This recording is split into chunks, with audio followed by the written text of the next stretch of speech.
Bienvenidos, bienvenidos, welcome to the 14th Evolution Mallorca International Film Festival. I'm Rainer Lipski, a cinematographer and the strategic director of the cinematography focus. Make sure you check out our new gear lounge upstairs, and I'm super excited to present to you a presentation, masterclass, anatomy of a scene. Thank you, Astera, for making it possible and presenting this. Thank you, Fra, for connecting everything. Yeah, and so please welcome on the stage Jamie Ramsay, BC. Thank you, Rainer.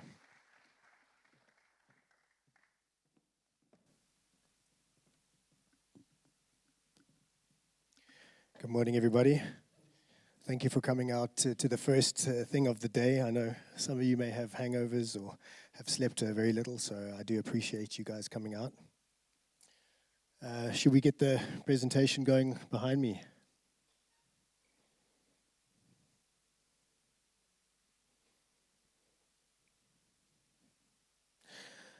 So when I was first approached to do this presentation, we were sort of spitballing, what the content of the presentation was going to be. So I kind of thought, rather than doing anatomy of a scene, I thought, what about the journey of a scene? Because I thought, if I was in the audience, what would be really interesting to me would be to see, from reading the script, the inception of the idea, the creative metaphorical journey, and then the technical execution, and then finally seeing what the scene looks like at the end, could be a nice sort of educational journey for an audience. So that's kind of what I decided to do. So what I'd love to do is just take you through the beginning moments of a DOP's journey with the script. So when a script lands on your desk as a DP, and you probably get to read maybe 4 or 5 a month in general, I've got a kind of a rule with the content that I choose is it's really got to resonate with me deeply inside, because I feel as a creative, if I don't find something personal that really hits me with a script, I could never really channel truth in what I do, in the choices that you make and the ideas that sort of flow through you. So I've really got to find something in the script that really resonates with me. And when I read this script, Living, which is actually a remake of Ikiru, the thing that really hit me with it was this idea of coming to the end of your life, and what is left of you if you are no longer there. The idea of being irrelevant, I think, is perhaps one of the scariest things for me or for somebody who cares deeply about their creativity and what they make. And post-death, what do you leave behind? And just the sadness and the confrontation of what it must feel like to know that your time is coming up. And our main character, who's played by Bill Nye, Mr. Williams in the film, this is what happens to him. He is a man who effectively had his time during a wartime and a post-war United Kingdom, and a time of deep austerity where selfishness was not really a thing. It was definitely a time where you were part of a greater organism. You fought in a war, and you fought to rebuild a country post-war, and it was a time where doing stuff for yourself perhaps wasn't a thing like it is today. Selfishness and selflessness were very different to how we experience it today. My initial instincts with the film were to look at him as a character within the world of the movie, and understand that even in the pecking order of the company that he's in, which is a governmental organization, there's a pecking order, and there's in sort of austere post-war UK there is a pecking order, and he seemed to be a man with an extreme amount on his shoulders, and I really wanted to consider framing him in such a way. And composing him in such a way that always felt like he was underneath the weight of his situation, and the choice of composition, the choice of stacking the frame, the choice of dirty framing was representative of that. The idea of representing the society at the time, almost as if it's a hive, a beehive of sense. The idea of wide shots with many people in them, with no real sense of direction, almost creating a sense of being in a hive. My initial discussions with the director, and this is for me one of the most important parts of the journey, is how do you and your director develop a dialect together? Because for me each movie is its own language, and the time with the director leading up to production is so deeply important, because this is when you two are developing this dictionary to which you're going to shoot this film, and I like that to be a fairly passive process, and when I say passive, I mean it's I don't like the formality of sitting down and saying, okay, here's a script, let's break it down. I feel like that language is grown out of a journey of getting to know one another and getting to know about the characters, getting to know about the script, going through references, perhaps watching movies, looking at stuff that inspires you.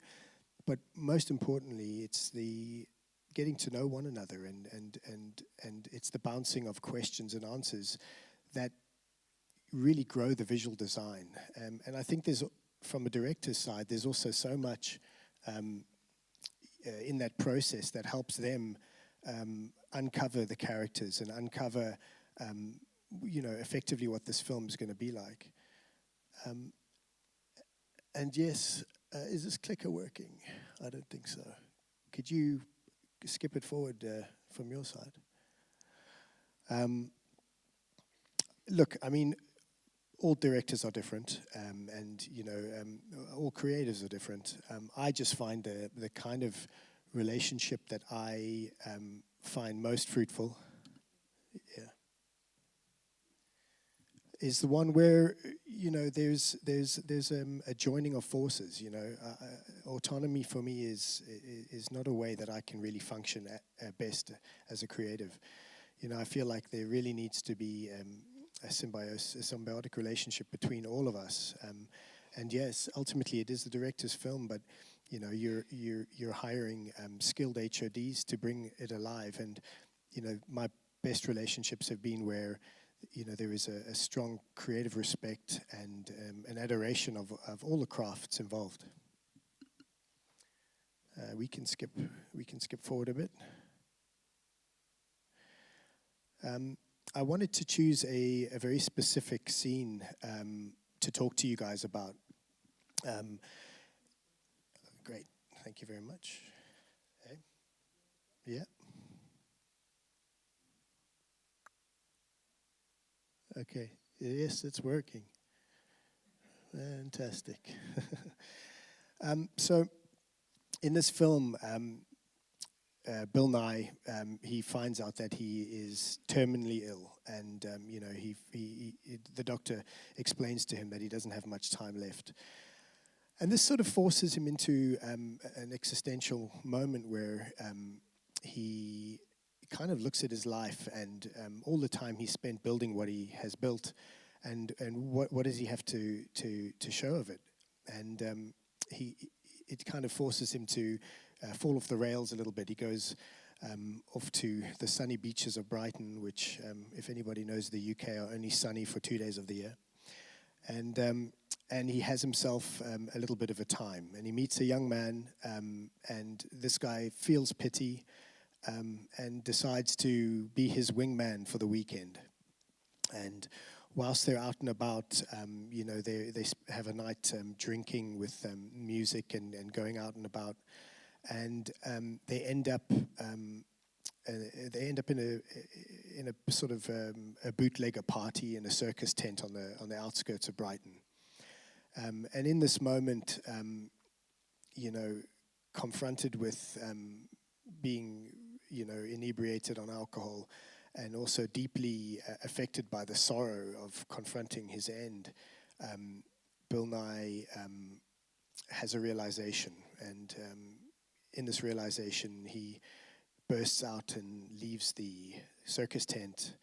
And when he comes out, and when I read this, I really felt this moment. When he comes out, he comes out of the darkness, and the young man who he's befriended sees that the handkerchief in his hand has got blood on it that he's just coughed on, and there's just a very quiet, very deep moment between them where the realization on both of their eyes really hits home. And what I found so interesting about that moment is I thought about it, and I thought, it's so often the realization on someone else's face that really brings something home to you. I had a conversation the other night which made me laugh, which was, if you're having a really shit day, it's when somebody asks you if you're okay that kind of sets you off, And it's that kind of thing, and it's that sort of feeling. Seeing it on the other man's face, Bill really, it just hit home as to what his journey was going to become. And this was a turning point in the film, because this was the moment where, Bill Nye decides, what, I've got a finite amount of time left. I want to do something radically different, and perhaps leave a mark for the future, and effectively etch my name in one way or another in time. So I kind of chose this scene, and I looked at it, and I thought, okay, this scene for me is about rebirth. It's about the end of a journey and the birth of another. And I thought to myself, what we could do is, if we choose the right circus tent, we can create this feeling of being inside a womb.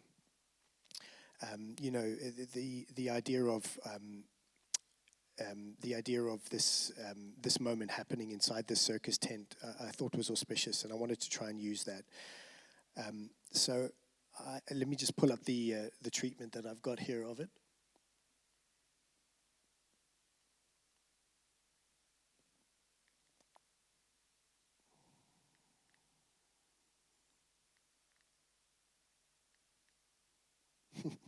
This clicker is great.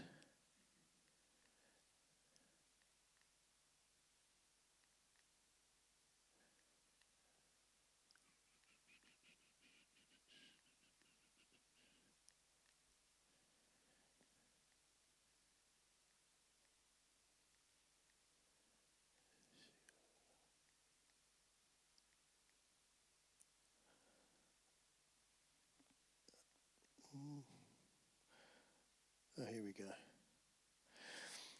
Right, so I thought, okay, look at the circus tent. This is something that I can use to create this feeling of being in a womb.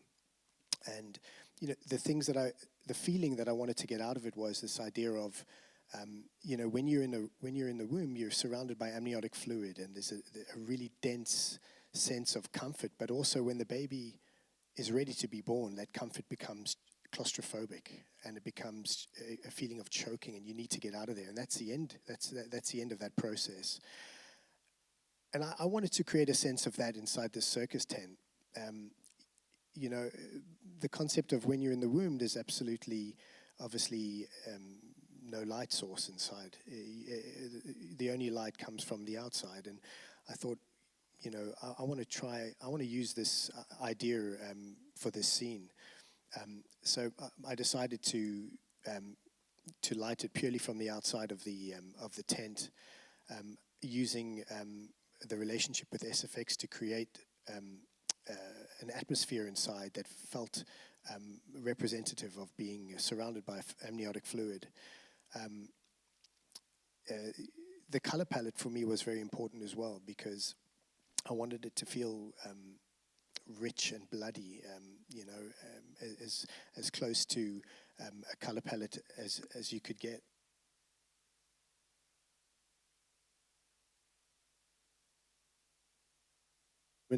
Hello. The moment that he leaves the tent to go outside into the darkness, I wanted to use the string lights with bulbs to represent the umbilical cord. He goes off into the darkness and has this moment with himself. It was very important that he completely went into pitch black, so that when he reappeared, it was out of complete neutrality. The idea of a completely new journey would begin.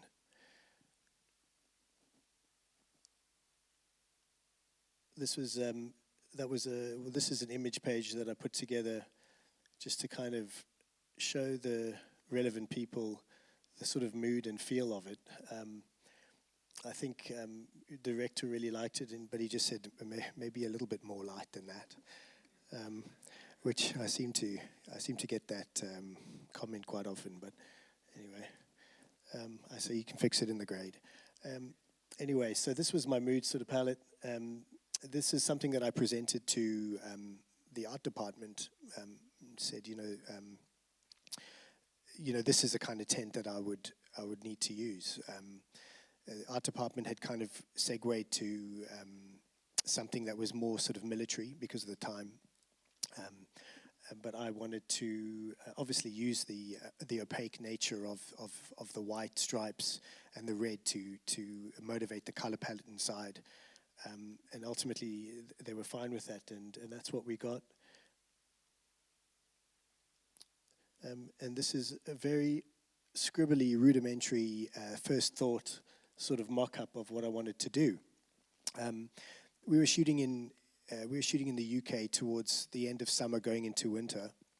And anybody who knows the UK, the weather is very unpredictable. Initially, my gaffer and I had spoken about having a big softbox outside the tent and key lighting with the softbox. But looking at the weather, there was going to be no opportunity to actually fly a softbox because of the wind and the rain and whatnot. So what we decided to do was, this is for me one of the most amazing aspects of the Astera, is that we decided to create something that we called the rib cage.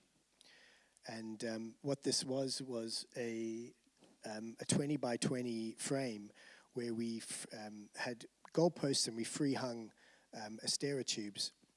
And we were able to put this up in like 45, 50 kilometer gust winds without having to bring it down, which meant that we could actually have the softbox up all night. The other element to it that was amazing, which I'm sure some of you have used the Asteras, is that it's all wireless, and you can any color spectrum you can imagine you can have. So when we were inside the tent, we chose a color spectrum that would blend with the color of the circus tent, and push that real warm light into the tent. When we were outside, we could switch it to, I used a red for like a 3/4 backlight, and it just allowed us to shoot really quickly, and it allowed us to do the scene over the night that we did it. Whereas, you know, if I had a big old softbox up, we would have had to brought it down and pause shooting, because you know, obviously lighting continuity is a big deal.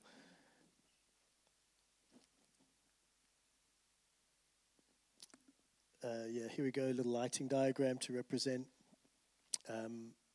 what we did.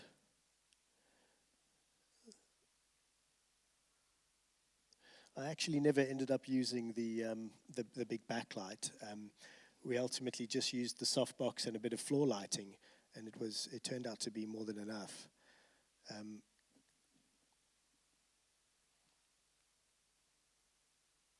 This is what it looked like in the end. In fact, this is a still that I had from another project, but I didn't have any behind the scenes of this light that we use. So I just wanted to show you ultimately kind of what the setup looked like, and the quality of light that it gave was magnificent. You know, that rig, you know, up in the sky, and it just homogenizes into one soft source. It's really beautiful.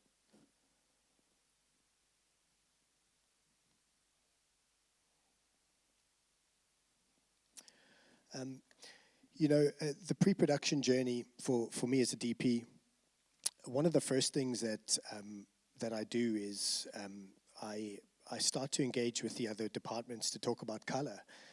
You know, because color ultimately for me is you know, one of the most important parts of what we do. And for me personally, you know, I come from South Africa. And I really believe that the fact that I grew up in such a saturated environment, because it's, you know, incredibly sunny there, and, you know, it's a very vibrant country, I feel like my sort of inherent reaction to color is fairly strong. Whereas I think if I'd grown up in an environment, you know, a Scandinavian environment or you know, British environment, perhaps you see light in a softer way, or you see color in perhaps a more desaturated way inherently. But me growing up in South Africa, color's just something that is part of everyday life. And it's certainly something that's become a huge part of my journey as a DOP. So one of the first things I do is I engage with, you know, production design, and obviously under production design is set deck, wardrobe, which is a huge part of it. You know, we have a meeting with the director right up in the beginning of prep, and we discuss, you know, what we're going to do with color. And I put together this color palette treatment.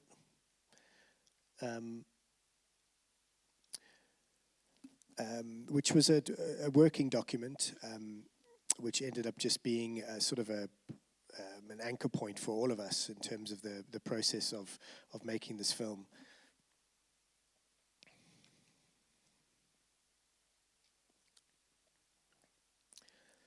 But what was interesting to me was, you know, this idea of a desaturated post-war UK was that you had these layers of color, right? You know, you had your environmental color, which, you know, because of the time in history, because of the light in the UK, and because of the materials used, your sort of primary layer was quite desaturated and quite monotone, which I thought was really interesting, because it afforded us the opportunity to create 3 layers, which was, you know, your environmental layer, your secondary layer, which is kind of like your set deck and your chosen layer, and then you ultimately you've got your wardrobe and your skin tone on top of that. So I thought it was a really interesting way to create this idea that, you know, it's the human being in the organism that ultimately matters. And you've got these office spaces and these sort of cityscapes in the UK where you know, it's been weathered and it's been beaten down. And then on top of that, you've got the human beings that really matter. and the clothes they wear and the skin tone that they have, and that's what sort of brings it alive.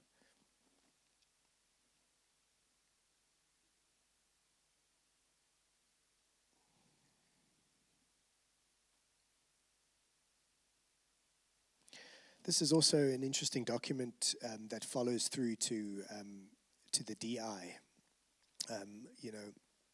In the process of creating a show lot, once this document is completed, it's something I send to my colorist before going into the process of creating a show lot, which is really useful to them, because often they've just read the script, they haven't been part of any of the creative discussions, but then they need to create a show lot for you, and I feel like a little document like this is really useful for them to get onto your page.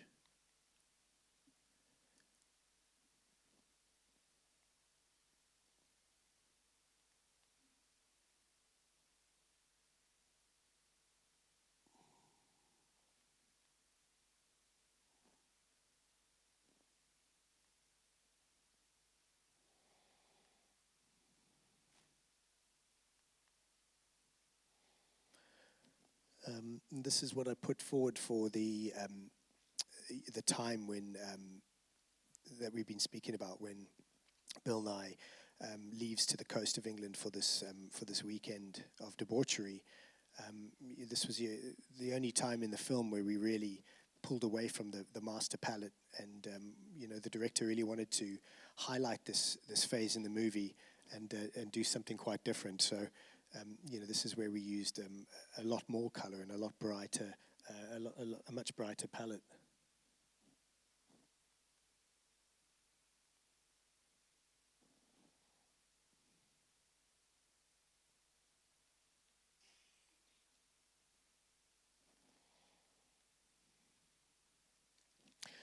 And this is just a little bit of my lighting treatment that I put together for my gaffer, which was really just, I guess, the accent to lighting that I wanted to try and achieve with the film. And again, these, for me, why I find this process of making a treatment so important is, again, in conversation, there's so much that can be misjudged or underrepresented or misunderstood. But if you have it in the visual medium, it's such an explicit and direct way to get your kind of ideas across.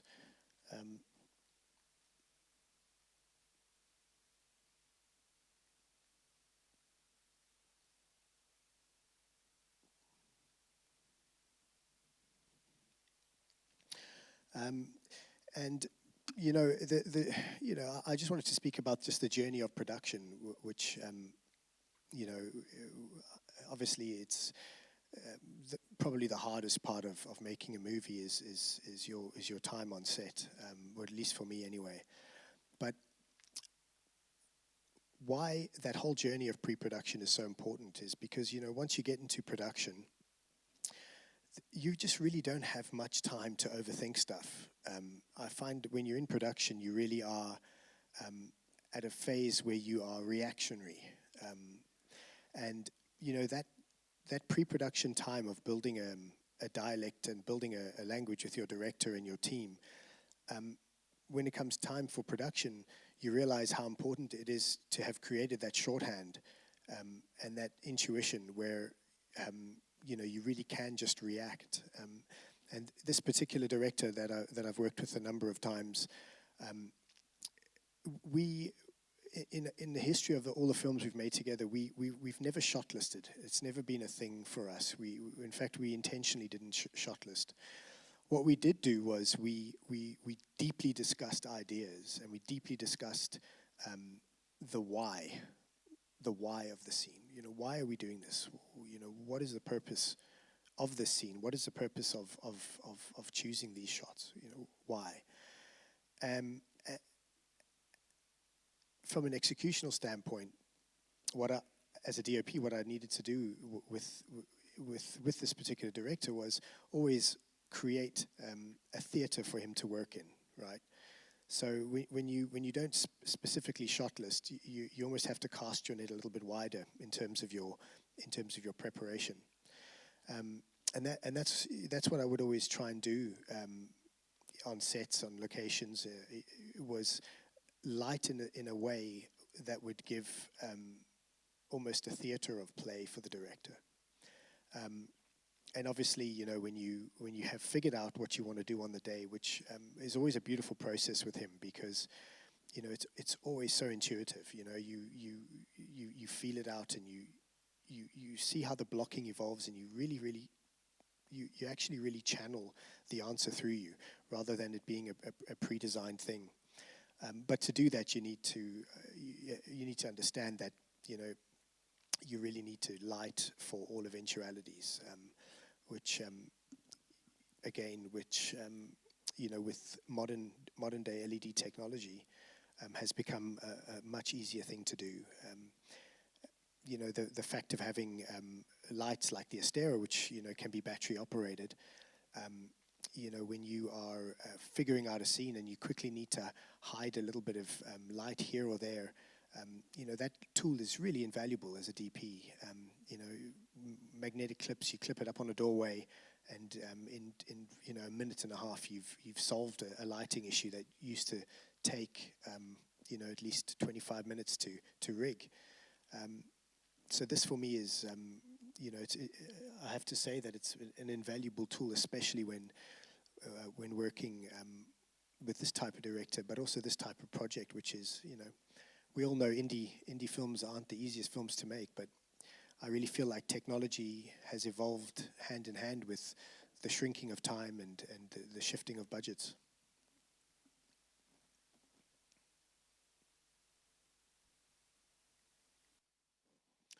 Okay, so maybe we can dim the lights for this and I'll show you the scene. Is that possible?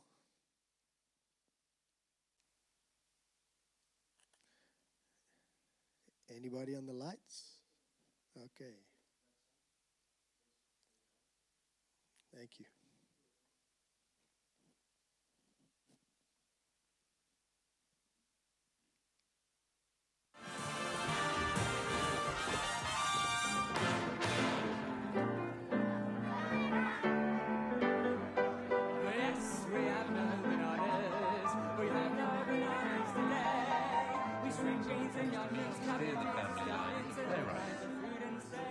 Patty, this here is my friend Mr. Rodney Williams of East Surrey. Would you know that this man before you now is grievously ill? Then why is he drinking? Why, indeed. He has decided to grasp life, what little of it remains to him, and we have to admire him for it. Don't you admire him, Patty? If he's ill, then this ain't good for him. Patty, you don't understand. This man who until yesterday was living a shell of an existence has sprung to life. Look, he even has a new hat. Come on. What else do we know? What's to be next? Yeah, yes, I have a song. And what can you offer us, sir? I have a little scotch on my mother's side. It's like you got a little bit scotch in you right now, mate.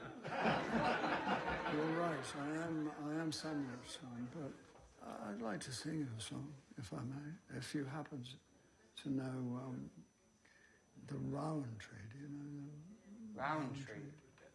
Old Scottish song, right? Yeah, I have a little scotch. And my late wife, too, she was...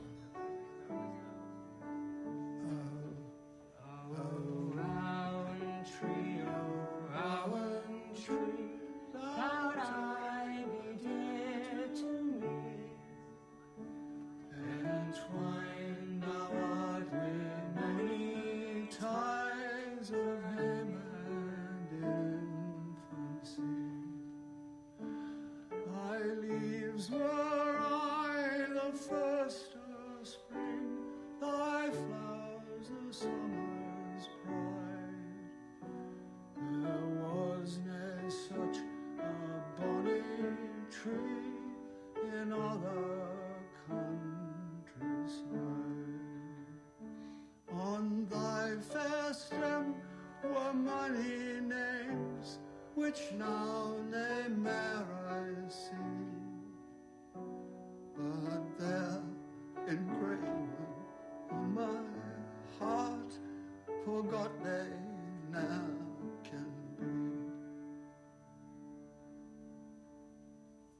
We sat beneath thy spreading shade, the bands around thee ran. They pulled the bonny berries red, and necklaces they strang. My mother, though I see her still,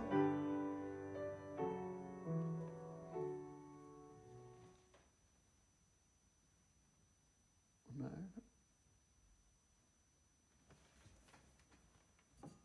I'm so sorry. Come along, old man. I'll show you another place I know.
Okay.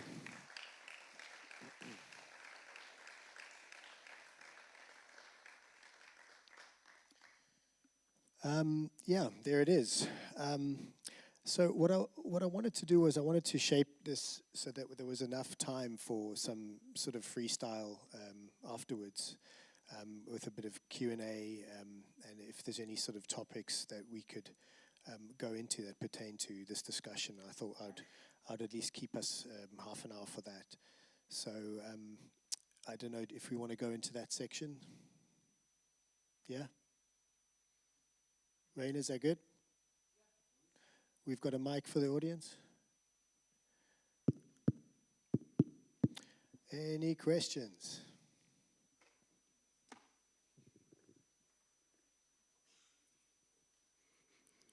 Steve? Early in your talk, you said a term that I'm unfamiliar with. If you could explain dirty framing, what exactly is dirty framing? For me, the term references to creating layers in the frame before the main point of the frame. So with regards to Bill Nye in his office, I used dirty framing and used cabinetry and the clutter of the office in the foreground of the framing that clutters up the frame and creates a feeling of him being surrounded by the detritus that is metaphorically on top of his shoulders.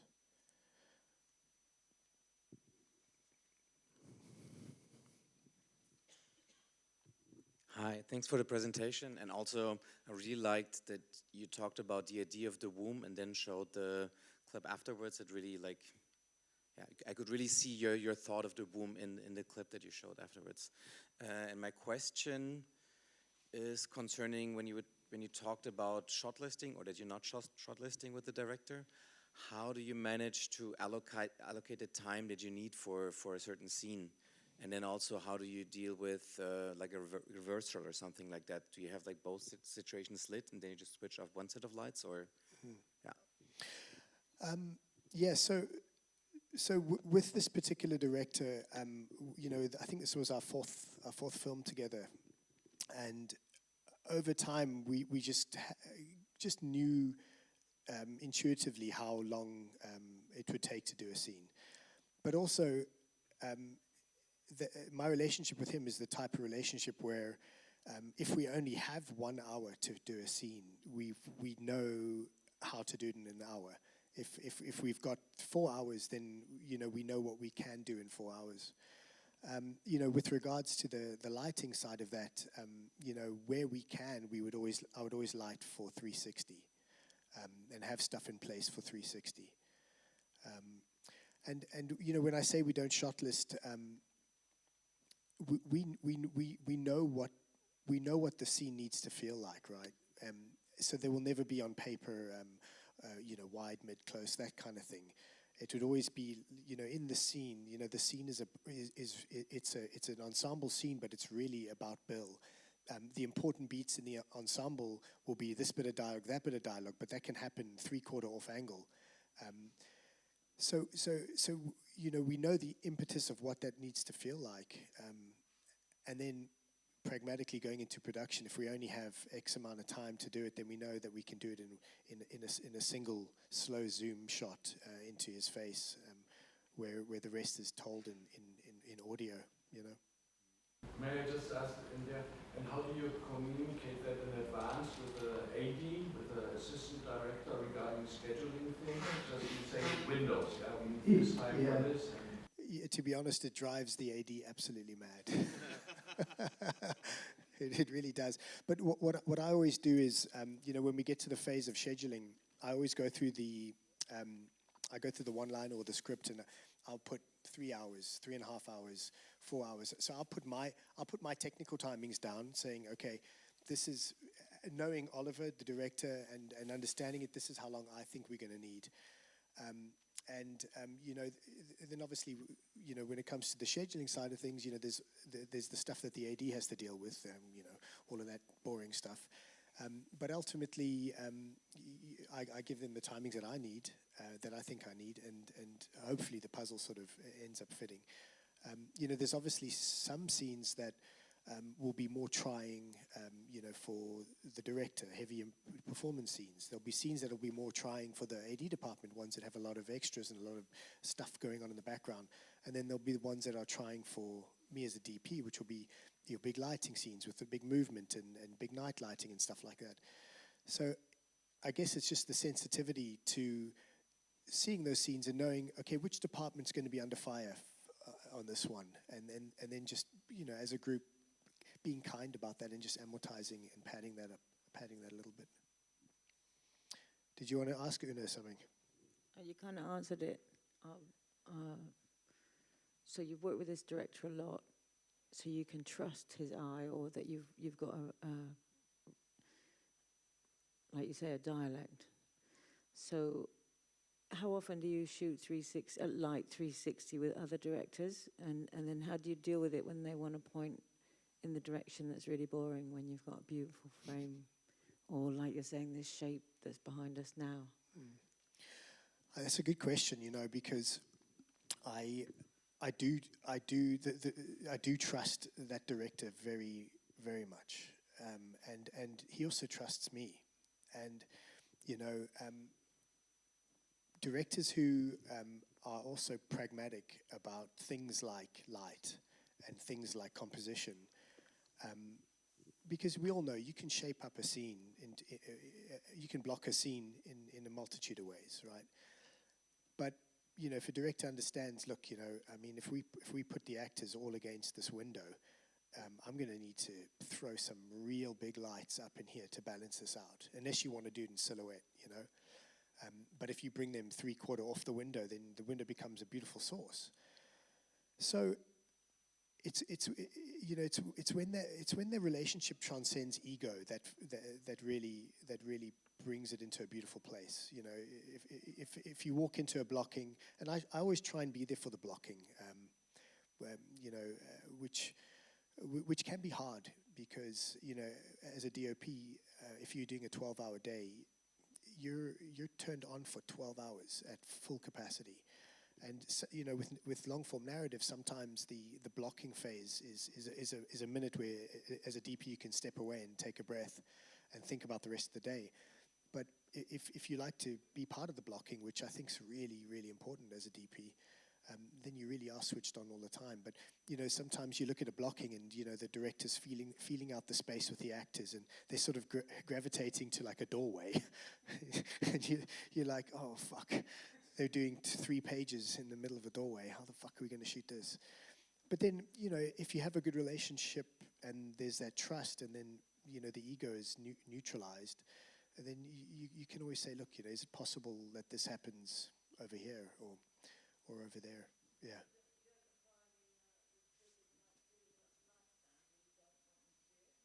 Can you please repeat the question? She said you don't use the trick of leaving light stands where you don't want to do.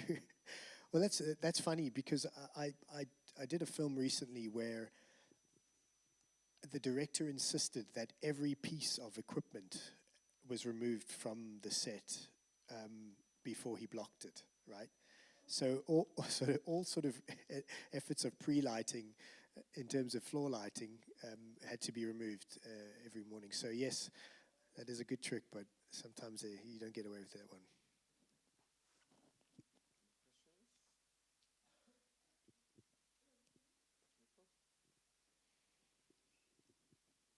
Hi, I just wanted to ask you, what kind of resources do you use for your lookbooks and mood boards? Because I saw it to be very eclectic, from paintings to film, but also some random photography as well. So do you have resources you go to?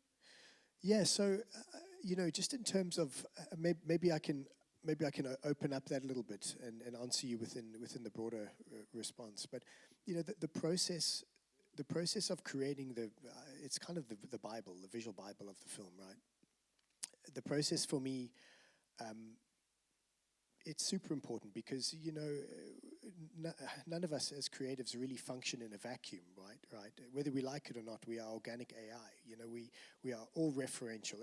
Everything we've ever seen, felt, touched, smelt becomes part of our reference palette. And even though we think it comes out of our genius, it doesn't. We are referential beings. I think that what I like to do is I like to steer as far away from cinema reference as possible, right? I like to try and steer as far away from looking at other people's brilliant work as much as possible. And if in a film like this, obviously Ikiru was was the main film that one needed to look at. But I only watched it once. I watched it in film school back in the day, but for this movie I only watched it once. And there were a couple of odes to it that we wanted to tip the hat, but we really didn't want it to be prescriptive, right?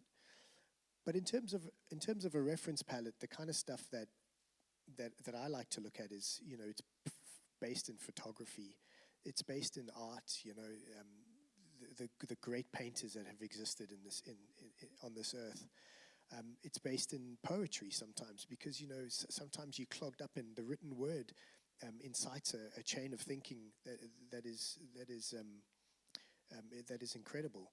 Music is a huge one for me as well. I'll put together a playlist for a film, and also specifically to scenes. Because I feel like music really it really aligns a bunch of creative heads into the right direction. So there's been scenes where with my gaffer and my grip, I've played them a song so that they could understand how the feeling of this could flow, with operators as well. The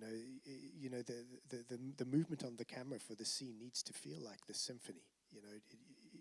So all of these things for me are priceless in terms of reference.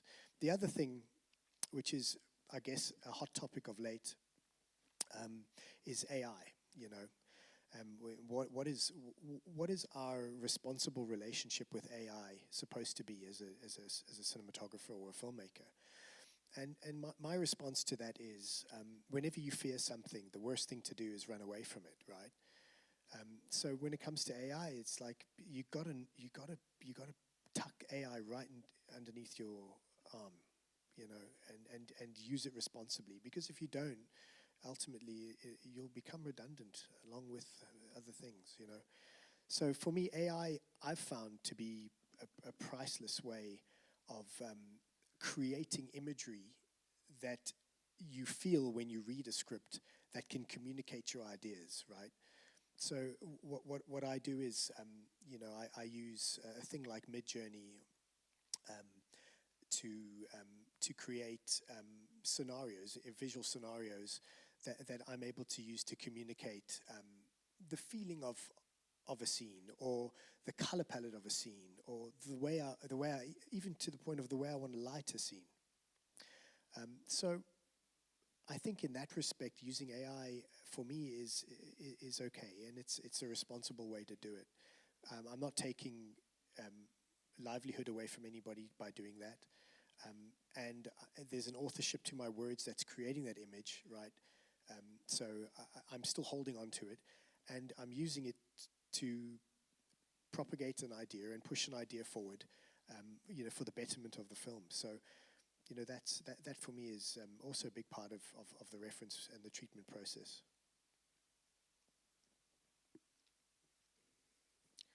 Una. I bring you the mic.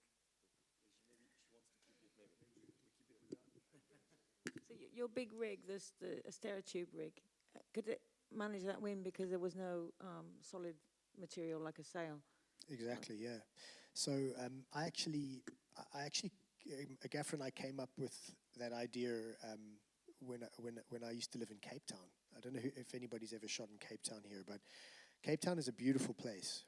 But a windier place, I don't know if there exists. Like Cape Town can be brutal with the wind, and we all know that exterior and even interior filmmaking, you're really exposed to the elements. And in Cape Town, I did a series there where there was a lot of exterior night stuff, and we had to find a way to do broad spectrum soft lighting at night. And the wind, every night the wind was gusting up to 45, 50 k's an hour. And this was like, well, the Manitou and the cranes, they can't take the softbox with the sail. It's a big sail, right? A big piece of diffusion, silk. So then how do we get away from this? Well, we have to lose the silk and have the bare heads. So I'm like, well, I mean, if we have, let's say we have 6 big flat LED bases, you're just going to get multiple shadows, right, everywhere. so then what's the smallest LED that we can have at a distance that will homogenize, you know, with a little bit of atmospheric diffusion. And then that's when we tested the Asteras up on there, and you know, it was actually the tool that saved us on that shoot, because you know, every episode had 20-30% night stuff, and you know, it's a lot of it exterior. And if we hadn't you know, built that ribcage rig, we would never have been able to do that. So there's no movement in the wind. You're not seeing the light moving like you would with the balloon. Or No, none of that. And you know, the wind just kind of passes through there. The sound department fucking hated it though, because it was like that night. But anyway, they said they could drill that out.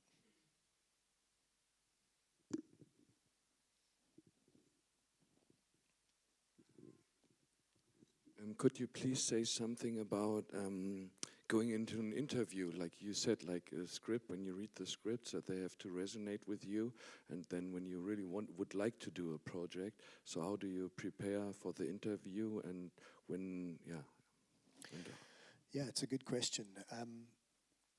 You know, very early on in my career, I made the choice of always being true to my initial reaction to a script, right? I know, you know, I've done a lot of advertising, you know, shooting commercials and stuff, and you know, I know the director's process with commercials is they'll get an agency brief, right, and then they'll play this whole game of what does the agency want to hear in the treatment, and how can I stamp it just enough to be original but keep it in line with the agency's brief, right? For me, in terms of the narrative filmmaking career, it was the opposite of that. It's like, I've read the script, it's resonated with me, and it's brought something alive inside of me. And I've got a boatload of ideas that just flow because I'm inspired by the words of this script.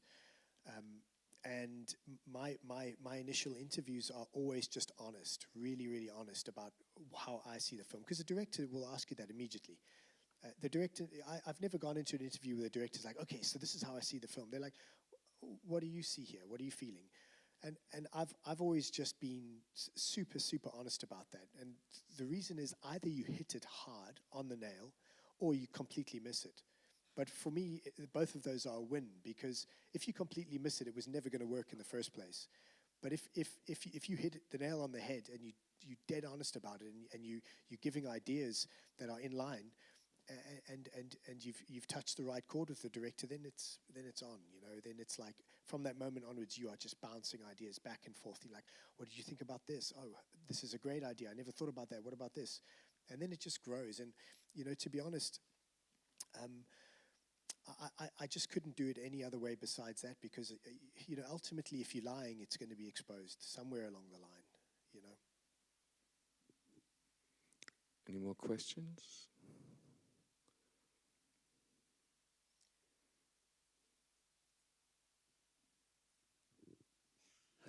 Hello, David here.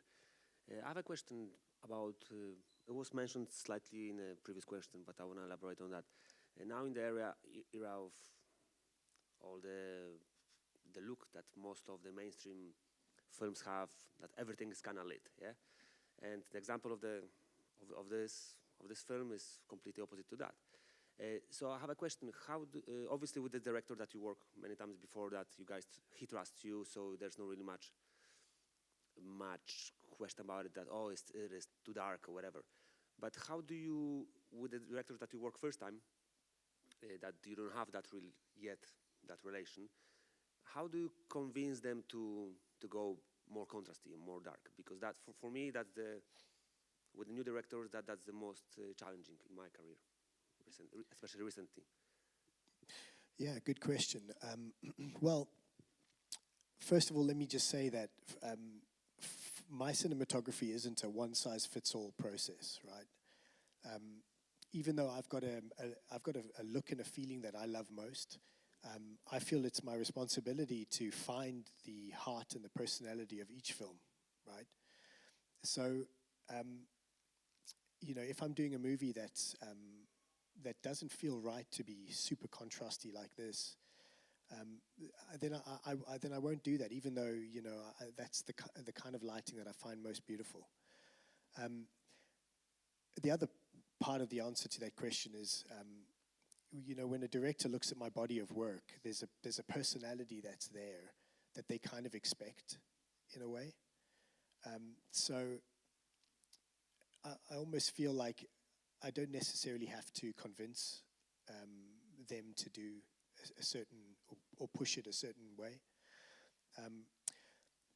But in the journey of the film, right? And I also have this argument about coverage a lot of the time, because I really feel like my biggest enemy as a creative is coverage. It's performance coverage. I really fucking hate coverage. And I really feel like coverage is just such a cheap way out of storytelling. And I understand the importance of it, and I understand that we as DPs, we've all been in a position where we've had to do it. But that's the image acquisition is actually more of a conversation that I push in the beginning of the film, which is, how do you feel about coverage? Oh, well, I've had to do it a lot in the past. I'm like, well, then I kind of like test the waters passively, and I'll be like, you're a good director. By the end of the first act, your performances have been acknowledged deeply by the audience. They understand your characters, right? You don't need to have a close-up on every single person in the conversation. You don't need to see everybody's face.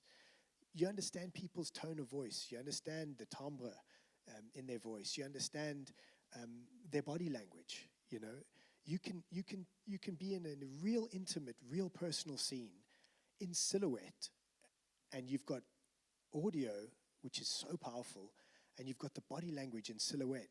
And I feel like you can say so much more by telling that scene and being brave and having it in silhouette than if everybody's got a 3/4 key light and everybody's got a mid and a close-up, and then you're just bouncing around the edit. So I'm way more vocal about image acquisition than I am about the overall look, because I feel like the overall look is definitely an organic process that is expected, and the journey of it is kind of accepted along the way of pre-production. But the one thing I try and get out of, and I really try and avoid, is just being in that process of, oh, we've got no time, let's just do a mid and 2 close-ups and a couple of cutaways, So I feel quite passionately about that, if you guys didn't realize. Just to dial in on that, so when we saw the scene that was like fairly dark, right, that you presented, how much brighter was it in your like set look, LUT? Like, well, so my process with the LUT, the shooting LUT, it's quite unique, because I always build it with the colorist that I use to do the end DI. And I always try and push the LUT as close to the finishing look as possible in terms of contrast ratio, saturation. Obviously, there's the minutiae of certain details that you don't get into. But the onset look was pretty close to what you're seeing there. I find it so important to do that, because, one thing I've got huge respect for, is obviously the other department's work, because, you've got a wardrobe department that has a collective 100 years of experience of beautiful films, and they put a lot of thought into their wardrobe, and it's always important to show them, okay, look, in this scene, we're going really, really rich, and this is the show LUT for this scene. This is how it's going to look, and you present it to them on the monitors, and perhaps there'll be a couple of moments that they were like, well, in this scene, there's a bit of clothing that's representative of something important. Can we bring that up a little bit? And then you're like, absolutely. So I feel by having the show LUT as close to finish as possible through the journey of the film, it really homogenizes everybody's purpose on set. Texture, tone, color, even with hair and makeup. We had a thing on this on this film, because I did the show lot before we did the chemistry tests, which we do, a week before shooting. In the chemistry tests, obviously we put all hair and makeup for all characters in front of the lens, and we put the show lot on just to see where the colors and the density is going. And we had a thing where one of our ladies, the choice of her lipstick color underneath that LUT was, too strong for the department, and then they ended up pulling back on the saturation of the lipstick. And I was like, well, maybe we need to dial the LUT back. And they're like, no, we love the LUT. We believe in the look that you're doing. We're going to pull back a little bit of our onset saturation. Awesome. Just a last question in that regard. How many show LUTs do you have? Just one general or scene by scene? How many show LUTs for a movie? For this one, I think I had 4, which was a day-night, exterior, interior, day-night for the seaside. So 4 or 6, yeah. And what's the basis you're doing the show lot on? So do you have already footage from the locations, or you have just what are you grading on basically to grade the lot? Yeah, so basically I've shot a bit of test footage, which would be very basic stuff done at the gear house, which would be early costume, and I would light it in a certain way that's indicative of what I'm going to be doing, color, temperature, contrast ratio, highlights, and all of that. That goes to my colorist, and we generally do a live grade session. I think his base is Da Vinci. And we do a live grade session where we find something interesting there. And then he puts out the LUT to me, which we apply on the chemistry tests a week before. Then he does his final tweaks on the LUT after the chemistry test, and then that becomes a show LUT. And then obviously on set we run live grade as well. So the show LUT's journey has an evolution to it during production, which is affected by the on-set DIT. With the use of live grade, which I find really interesting and a good tool. The only thing I wish is that they had a grain plugin that they could use on live stream, but Awesome. Another question? Then I have another one. We are.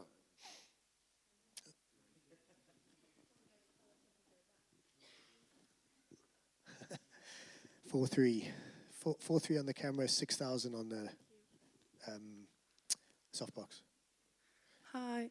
Well, I wanted to ask because you mentioned AI, and I wanted you to ask about. You said you saw it also as a kind of help, and I wanted you to ask if you could kind of specify more about that, because me as a student, I'm not going to say I'm afraid of it, but I kind of have some respect towards it on how it's going to affect my career in the future. Would you mind just repeating a little bit of the beginning of that?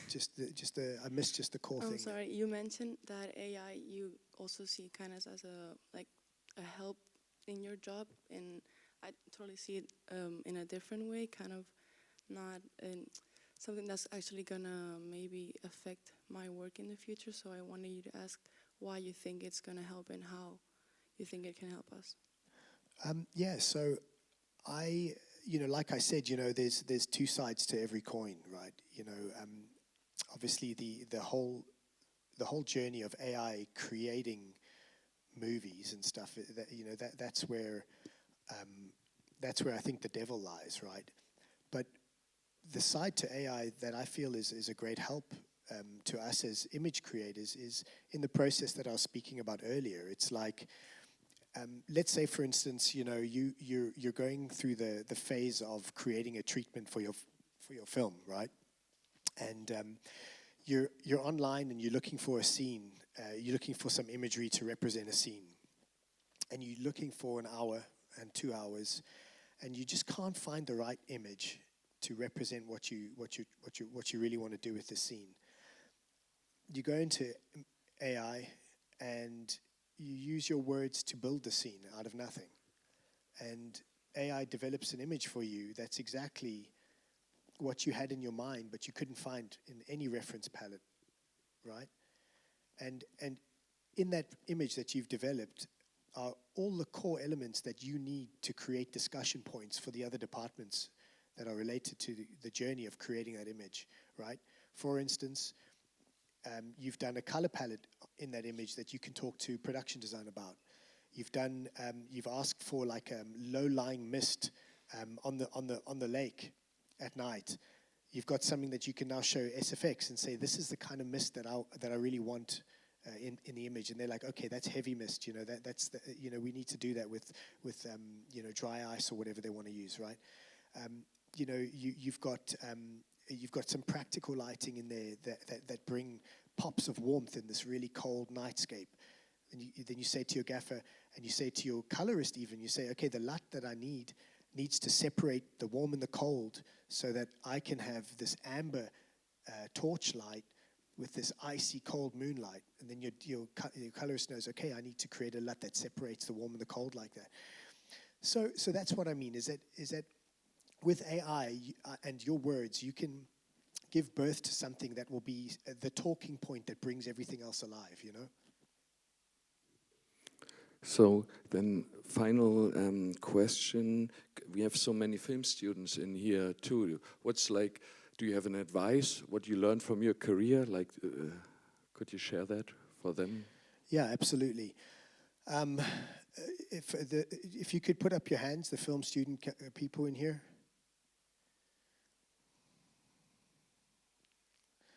That's great.